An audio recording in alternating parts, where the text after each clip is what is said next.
Yes, people, welcome back to the Kop TV, the voice of football's most famous and Mamos. Massive, massive, massive, massive, massive game on Sunday. Make sure you smash that like button, get your comments in to this title. Potentially, we could be looking at no Diogo Jota. Well, we definitely will not be seeing Diogo Jota. But we could also be looking at no Bukayo Saka. Get your comments in right now on that topic and subscribe to the channel if you haven't already. This close to 50k, people. Come on. Let's go. Let's go. I've just come off a milli, right? You guys will know we've been doing some live debates, the audio debates on the app. And I've literally just come off with Cecil, who was giving it all of this. So Liverpool fans, in the chat right now, how confident are you after the news that in training for Arsenal this morning, no Saka, no Calafiori, no Timber, obviously no Saliba, obviously no Odegaard as well. That's 5 starters that could not be playing for Arsenal on Sunday. Does that make you more confident? I'm actually taking the opposite approach. I'm being extra cautious, extra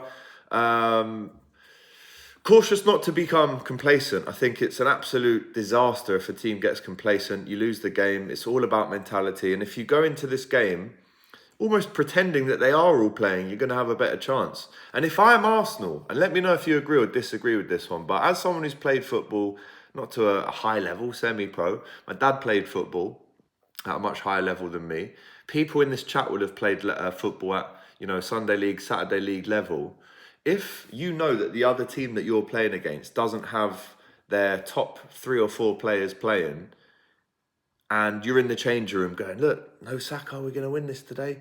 That is the worst thing you could do. If anything, the other players that are playing for Arsenal should now be more hungry, more determined, and ready to almost give back to the teammates that aren't playing on the pitch. But almost, you've got this burning point to prove that you can still beat Liverpool with a weak team. Can you imagine how embarrassing that would be for Liverpool with all those players? And that's why I think this is the only, well, let me rephrase that.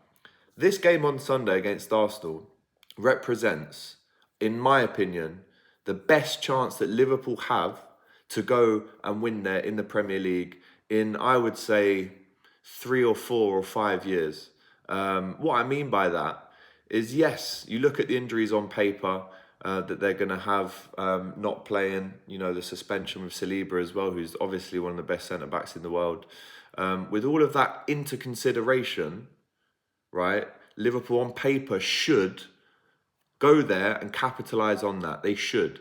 But going back to my previous point, that's where the complacency could creep in. That's where the underestimating Arsenal, whatever 11 they put out, could creep in, which obviously leads to, a lack of strength in mentality, and then that can lead to a loss in a game. So I'm actually going the other way.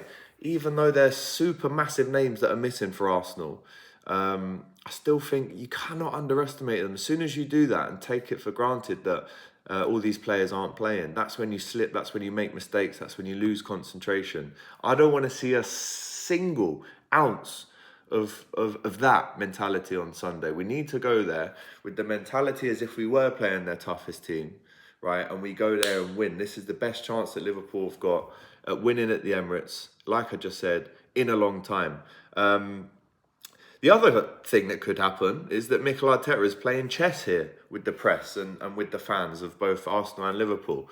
What if, because the period that the press caught who is in training and who isn't in training at London Colney today, they have that section, that period for 15 minutes before the shutters go across and the press have to leave.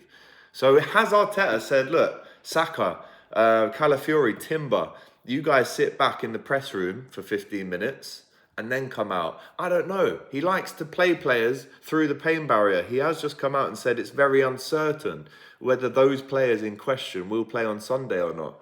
I don't know if he's a genius, if he's deluded, if he's a madman to even attempt to play someone with a muscular injury in Saka at this time.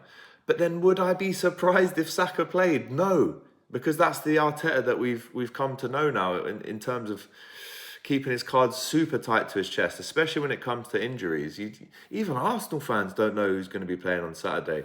Cecil on AFTV yesterday, we said we're going to wait for these press conferences to happen before we make a judgment on the game. Now, he has seen the news this morning. He is not happy, and he is predicting Liverpool to win. Cecil, I don't think on the Kop TV, guys, I've ever, in 5 years of doing this, ever predicted that Liverpool will lose a game. I just haven't, and I just will never. Not through bias, but Liverpool Football Club should be going into any game and not losing that game. Man City, Real Madrid, get a draw if you have to away, but you should be going in to win every single game. And the mentality that Liverpool, the players and the fans, but obviously the players are the ones in control, need to have on Sunday is very much one of, let's go and win and send a statement out. No matter, I don't want to hear excuses about injuries. Last year, I think we had Mo missing. We had a lot of players missing. Alisson wasn't playing as well. And Alisson will not be playing on Sunday. And another massive miss for Liverpool in the title is Diogo Jota, who he has been so unlucky with injuries recently. I was at the Brentford game last season and he goes up for a header. I think it's Pinnock maybe. Falls totally on him, on his ankle. It looked really nasty and he was out for the rest of the season. Comes back this season, fit and fresh, scores in the first game of the season. Maybe not as clinical as we'd like him to be this season. Obviously scored last week, but then, how innocuous can it be for tossing to then land on his ribs? I mean, it didn't look good at the time. He obviously played on for 10, 15 minutes, which I don't know if that was a good or a bad decision. Maybe he would be fit if he didn't play those extra 10 minutes with the injury. But bruised ribs, there's not really... I mean, I've broke my rib before. It was a good 6 to 8 weeks before, you feel that it's really healed. And there's nothing you can do with ribs. If it's a bruised rib, that might even be worse than a clean break as well. So that could take 3 to 4 weeks. We know that Diogo Jota absolutely loves this fixture. I think it's 4 goals for Liverpool away at the Emirates in all comps since he's joined. And it's a massive, massive, massive miss for Liverpool. But you won't hear us moaning about it. We bring in, Darwin Núñez, who will start on Sunday. And then maybe when it's time to take him off, 70, 80 minutes, you can, bring on a...